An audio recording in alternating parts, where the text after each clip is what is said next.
I think that these reporters who were not in any part of what I was doing there as a VP candidate, I think that I explained a lot of this in Going Rogue in my book. I was there, they were not there. Is this guy lying? He says you don't know the difference between North and South Korea. Yeah, that surprised me. I hadn't seen the 60 Minutes thing. I had been warned, you know, don't watch. It is a bunch of BS from Schmidt. Is that a lie, some though? Of his guys. Yeah, that is a lie. Okay. That is a lie. Was it a lie that you thought Saddam Hussein was behind 9/11? You know what? On that, I did talk a lot to Steve Schmidt about the history of the war and about where perhaps the 9/11 terrorists came from, and could there have been any connection to Saddam? Okay, so I admit that I asked lie, questions about it. But you weren't blaming 9/11 on Saddam Hussein. No, and yeah. No, yeah. Where perhaps the 9/11 terrorists came from. That was Fox News contributor Sarah Palin's debut as a paid contributor on that network, speaking not even an hour ago, trying to rebut some of the new reporting about her. That's come from Mark Halperin and John Heilemann in their new book, Game Change, about the 2008 election. And hey, here's the issue with the rebuttal. For starters, I should note that the book does not claim that Sarah Palin didn't know the difference between North and South Korea, which is what Mr. O'Reilly asked her. Mr. O'Reilly said, is this guy lying? He says you don't know the difference between North Korea and South Korea. That's not actually what was alleged in the book. What was alleged in the book was that Sarah Palin didn't know why there was a South Korea and a North Korea. Why? And so we still don't know if she's figured that out, but Mr. O'Reilly has helped her rebut an argument that was never made against her.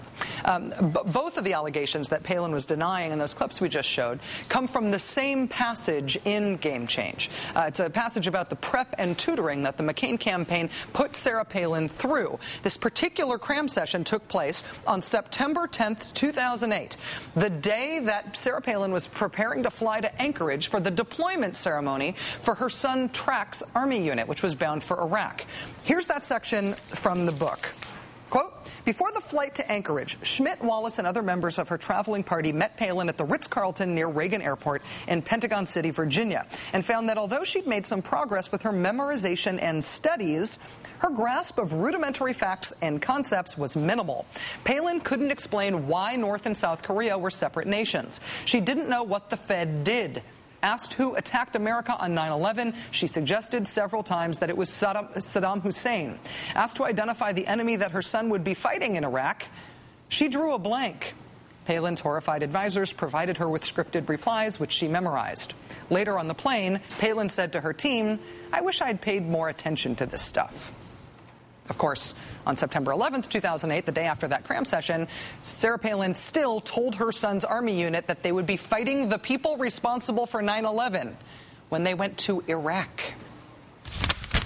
You'll be there to defend the innocent from the enemies who planned and carried out and rejoiced in the death of thousands of Americans. Actually, they were going to Iraq. Whole separate idea. Let's recap.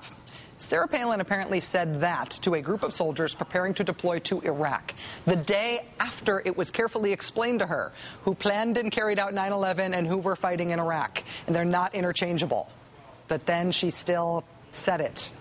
And then tonight, she said she wasn't blaming 9/11 on Saddam Hussein. She was just asking questions about whether she maybe could blame 9/11 on Saddam Hussein, telling Mr. O'Reilly that she asked Steve Schmidt about the history of the war and about where perhaps the 9/11 terrorists came from.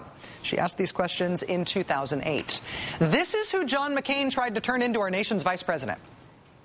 The reason that Fox News is, I'm sure, delighted to have Governor Sarah Palin on their staff now is because she is the single person in American politics who liberals and conservatives compete over in terms of who loves to talk about her more. I'm sure she will attract lots of viewers to that network. But there is a serious point that has underlaid the passion and drama and snark about Sarah Palin as a public figure. And it's the very real, important question of whether or not she was qualified to be Vice President of the United States when John McCain picked her. Of course, this has always been a legitimate question buried underneath the ridicule and the sarcasm. But given the new things we have learned about Sarah Palin and the campaign and her depth of knowledge on both domestic and world affairs and how much John McCain and his campaign asked about those things before they offered her the job, it's becoming an even more serious question. The office of vice president is a pretty anti-small d Democratic concept. nobody gets to vote for vice president alone. One person, the presidential nominee, gets to choose the vice presidential nominee. And that's why that choice is considered to be the first big important decision a presidential candidate makes. That's why we judge presidential candidates on their vice presidential selections. It shows how they go about making presidential-sized decisions. It shows how much they are thinking about the country's interests when they are handed, personally, a decision that the whole country is going to have to live with. Because who our vice president will be is a really serious proposition for the country. In part because the vice presidency is something that comes with real responsibility. See the vice president of Dick Cheney, for example. It can be a very powerful position in its own right. But most importantly, if the president, God forbid, dies while in office, the vice president automatically becomes president without ever having been elected to that office. And John McCain, running as a 72-year-old cancer survivor, picking Sarah Palin for all the excitement her selection unleashed, poses a really serious question about his judgment, about whether he put the country at risk in making this choice without knowing what she knew about the world or caring enough to have that impinge on him picking her. To a large degree, the question of Sarah Palin's qualifications for the job was evident during the campaign. At the time, John McCain simply brushed it aside. I think she's most qualified of any that has run recently for vice president, to tell you the truth. The most qualified of anybody. That was John McCain's offense as defense of his choice back in October 2008. Also a nice dig at his old pal Joe Lieberman. That was while John McCain was still campaigning for the presidency. But as the revelations about Governor Palin's knowledge of basic facts about the state of the world in recent history have accumulated, the question of her qualifications and of John McCain's judgment in choosing her have grown more serious. And therefore, they have become harder to answer with hyperbole alone. Matt Lauer put those questions to John McCain this morning on the Today Show, quoting from Game Change, this new book with all these revelations. Here was the very uncomfortable thing that happened once he asked that question. You're kind of front and center in a lot of the chapters that seem to be a little inflammatory, so let me get you on the record about some of it. One is that your vetting process for Governor Palin before choosing her as your running mate was wholly inadequate. From page 363, it says, and I'm combining two quotes here, in judging Palin, it was relying on vetting so hasty and haphazard it barely merited the name. No one had interviewed her husband. No one had spoken to her political enemies. No vetters had descended on Alaska. Is it a fair assessment? I wouldn't know.